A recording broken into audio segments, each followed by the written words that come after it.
My name is Joyce, and I'm 28 years old. I currently work as a software developer in Queens, a city that feels like a world away from where I grew up. The journey to independence wasn't easy, but it all started with my escape from my mother's controlling grasp. To understand where I am now, it's important to know where I came from. I grew up in a small town near San Jose, living under the strict rule of my mother, Lauren. My childhood was far from the carefree experience most kids have. From the time I could remember, my mother controlled every part of my life. There was no such thing as pocket money, no sleepovers with friends, and definitely no room for disobedience. If I did something she didn't approve of, the punishment was harsh. Sometimes she would withhold dinner. Other times, she would take away the few things I loved. The freedom I saw other kids enjoying felt like something completely out of reach for me. Even though I did well in school, my mother was always there, pushing me toward the choices she thought were best for me.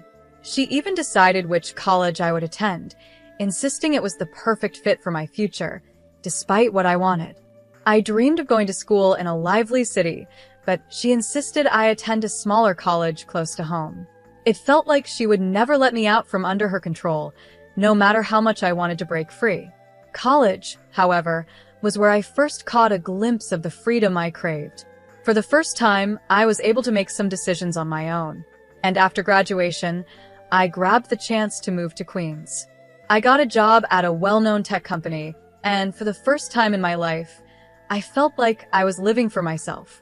I found a small but cozy apartment not too far from downtown. It wasn't much, but it was mine, and that little space felt like a fortress of independence. Life in Queens was a refreshing change. I took delight in the simplest things: walking to work, choosing my own groceries, and deciding my own schedule. Those small freedoms meant the world to me after years of being under my mother's thumb. For the first few months, everything felt perfect. But then strange things started happening. It was subtle, at first random phone calls with no one on the other end, odd messages that didn't make sense. Nothing concrete, but enough to make me uneasy. I tried to brush it off, telling myself I was just being paranoid after years of overcontrol. Then one evening, there was a knock on my door.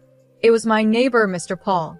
He's a graphic designer, a bit older than me, with a kind and gentle demeanor. He's always been polite whenever we crossed paths. "Joyce, can I talk to you for a minute?" he asked, his voice carrying a tone of concern. "Sure, Mr. Paul. What's going on?" I replied, feeling a small knot of anxiety form in my stomach. I replied, doing my best to hide the nervousness creeping into my voice. Mr. Paul looked genuinely worried. "I just saw someone acting suspiciously near your apartment," he said, his brow furrowed. "I thought you should know. They might be trying to get inside." My heart started pounding. I hadn't noticed anything strange myself, but the thought of someone trying to break in made my stomach churn. "Are you sure?" I asked, trying to sound calm. "It could have been someone just passing by." "I'm positive," he insisted, his tone firm. "I think you should check it out." With my mind racing, I unlocked my apartment door and stepped inside. At first glance, everything seemed normal, but my anxiety was through the roof. Just as I was about to take a deep breath and relax, something caught my eye: a purse sitting on the table. It wasn't mine. I knew that instantly. It was a sleek, expensive designer purse, the kind I would never buy for myself. It looked so out of place in my apartment.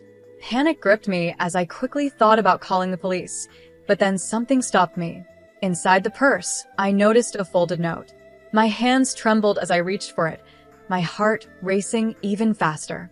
Slowly, I unfolded the note, and my breath caught in my throat as I read the words. "I'm sorry, Joyce. I had to come. I've been watching you. I needed to know if you were okay." It was from my mother. I stared at the note in disbelief. My mother, Lauren, had been in my apartment. My emotions flipped from shock to anger in an instant. How had she found me here? How long had she been watching me? I felt a surge of betrayal course through me. My mind was swirling with questions when I remembered the purse. It had been a gift from her, one of the many gifts she had sent me over the years. At the time, I hadn't thought much of it, but now it all made sense.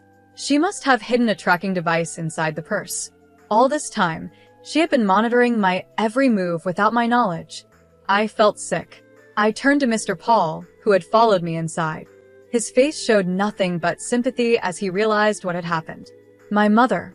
I began, my voice shaky. She's been tracking me. She must have put a device in this purse. I can't believe she would invade my privacy like this. Mr. Paul's expression softened, and he gently placed a hand on my shoulder. I'm so sorry, Joyce. That's a huge violation of your trust. You don't deserve this. Tears welled up in my eyes, but I blinked them away. I need to confront her, I said, my voice gaining strength despite the turmoil I felt inside. She has no right to do this to me. In that moment, I knew I had to act quickly. This wasn't just a minor breach of trust. It was a pivotal moment. I had spent years trying to escape my mother's control, and now I was faced with the ultimate test. Would I let her continue to manipulate me, or would I finally stand up for myself and take full control of my life? A mixture of fear and determination filled me as I started making plans to confront her. I knew it wouldn't be easy.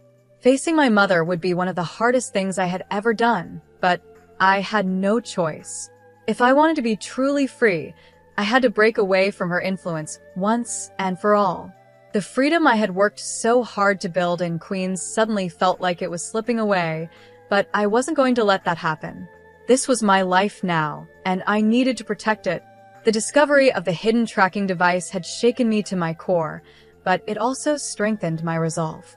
This was my chance to take control of my future, no more living in her shadow. With every passing moment, my anger and resolve grew stronger.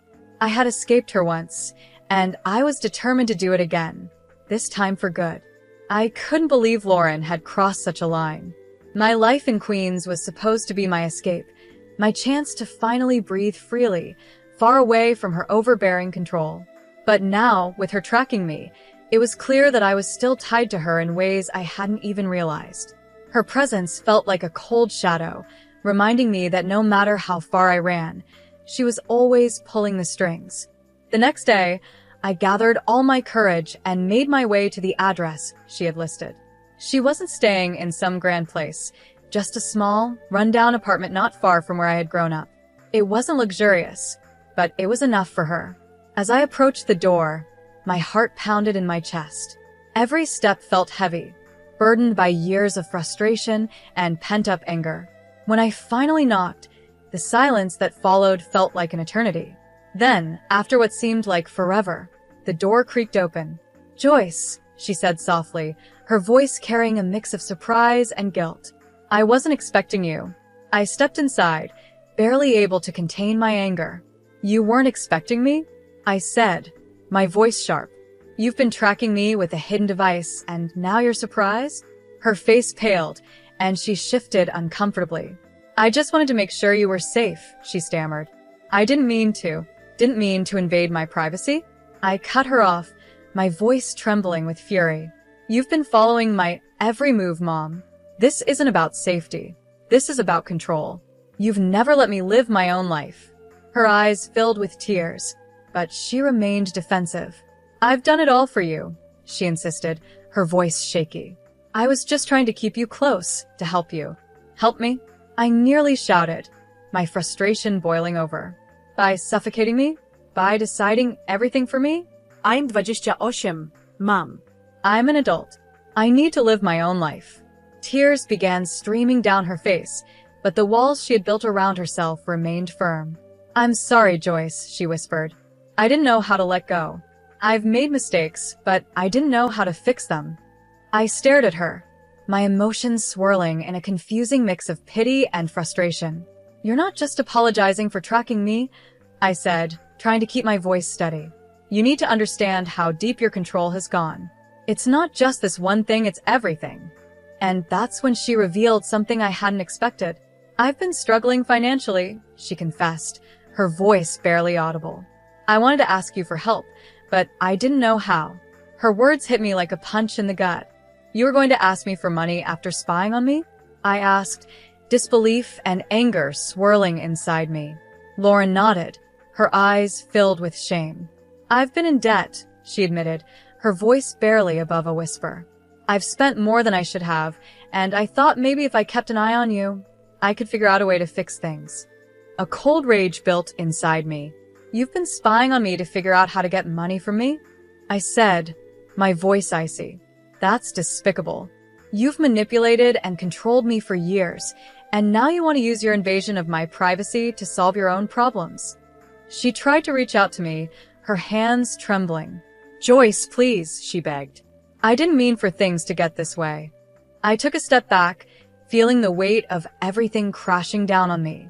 All the years of control, all the time she had made me feel small and powerless, it was all coming to a head now. I wanted to scream, to yell, to make her understand the damage she had done. But instead, all I could feel was a deep, aching sadness. "This isn't just about the money, Mom," I said quietly, my voice strained. "It's about the way you've treated me, the way you've never let me be my own person. You don't understand what you've done to me."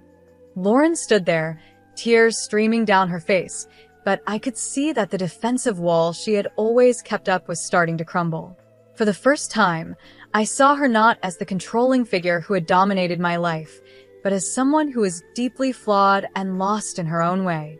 Yet, despite that, I knew I couldn't let her continue to manipulate me. "I need space," I said finally, my voice firm. "I need to figure out my life without you constantly hovering over me. I can't keep living like this." She nodded, her face crumpled with regret, but I could tell she didn't know how to fix what she had broken. And maybe she never would. As I walked out of that apartment, a weight lifted off my shoulders. It wasn't easy, but I knew this was the first real step toward reclaiming my life. For the first time in a long time, I felt like I was finally breaking free from the grip she had held on me for so many years. This wasn't just about privacy or money, it was about my future, and I was ready to take control of it once and for all.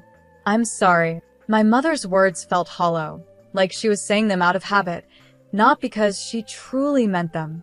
I shook my head, feeling the weight of the years of manipulation pressing down on me. "I can't do this anymore, Mom," I said firmly, my voice trembling with emotion. "I can't keep letting you control my life, even from a distance." Leaving her apartment, a flood of emotions overwhelmed me: sadness, anger, and a strong sense of determination. I knew deep down that the only way to truly reclaim my life was to cut all ties with her. This wasn't just about the tracking device or her attempt to ask for money. It was about breaking free from years of emotional control, from a childhood and adulthood shaped by her manipulations. As soon as I got back to my apartment, I sprang into action. I knew that if I didn't make changes now, I would never break free from her hold. The first thing I did was get a new phone. I didn't trust that my current number or device hadn't been compromised in some way. I also installed additional security measures throughout my apartment: new locks, cameras, anything that could prevent another invasion of my privacy. I wasn't taking any chances. I then made a bigger decision. It was time to leave this apartment and find a new place to live, somewhere far away from her reach. I started looking for a new place that would give me the fresh start I needed, but it didn't end there. I contacted a lawyer to begin the process of legally separating myself from her. I needed to take every step necessary to make sure she had no control over any part of my life, even legally. Each of these steps filled me with both relief and heartache.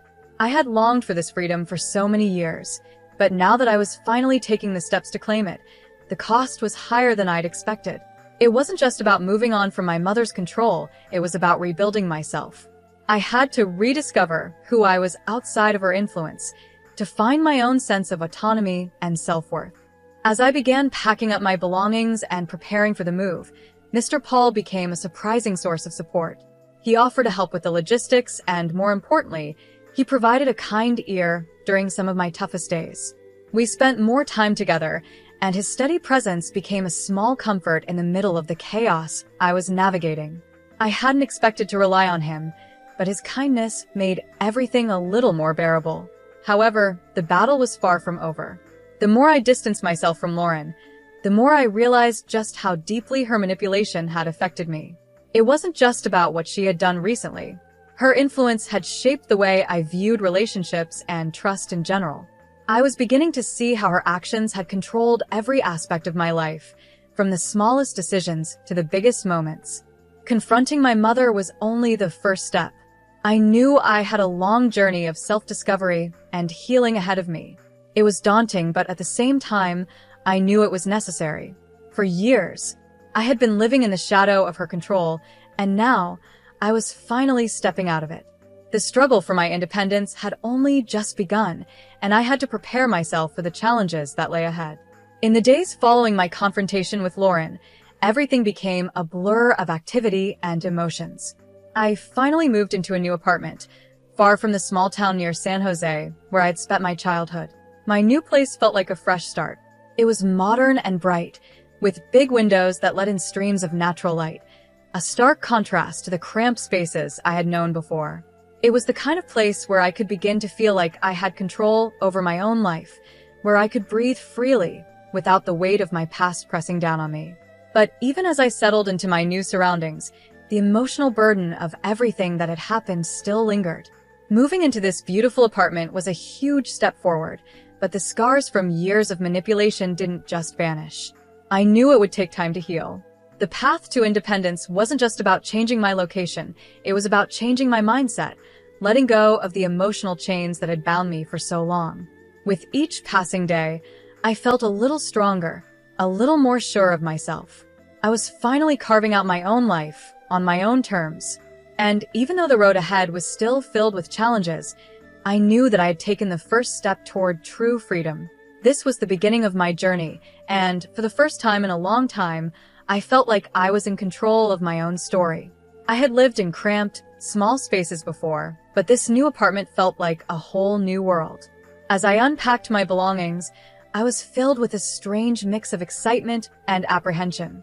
There was something soothing about the process of unpacking, giving me the chance to reflect on everything I had been through. But as I pulled out each item from the boxes, I was reminded of how deeply Lauren had intruded into every corner of my life. Her control had seeped into everything, even the smallest parts of who I was. The legal separation from my mother was a huge step forward. It was both liberating and painful. On one hand, it freed me from the emotional chains that had held me captive for so long. But on the other, it was the final cut in our already complicated and strained relationship. The lawyer assured me it was a standard procedure, but to me, it felt like closing a chapter one had struggled with for years. This was the definitive end I hadn't been able to bring myself to make before. Throughout this difficult time, Mr. Paul was always there. His presence was a quiet comfort in my life. He helped me with a move and offered me a steady shoulder to lean on when the emotions became too heavy to bear alone. We'd often spend the evenings in my new apartment, talking about everything and nothing. His calm, kind nature was such a welcome contrast to the turmoil I had been through. In those moments, I was reminded that not everyone in my life wanted to control me. One evening, as we sat in the cozy living room of my new apartment, Mr. Paul brought up a topic I had been avoiding. "You've been through a lot lately," he said gently. "How are you really holding up?" I took a moment to glance around the room. The empty spaces reminded me of all the things I had left behind, both physical and emotional. "It's been a whirlwind," I admitted. "I feel like I'm finally starting to breathe again, but it's hard. It's hard to let go of everything that happened." He nodded, his expression full of understanding. "It's a lot to process, but you're doing really well. Look at this new place. You're making changes and taking control of your life." His words struck a chord with me. It was such a relief to talk to someone who wasn't trying to manipulate or control me. Mr. Paul's support had been more meaningful than I could have ever anticipated. He helped me see that even amidst all the upheaval, there was a positive side to all of it. This was my fresh start. As the weeks passed, I began settling into a routine in my new apartment. I threw myself into personal projects I had neglected for years, things that made me happy and allowed me to finally express myself without fear of judgment or control. I also began to reconnect with old friends, people I had lost touch with during the years of isolation under my mother's influence. Their support and understanding were a welcome comfort during this time of transition. Despite all the positive steps I was taking, the shadow of my past still lingered.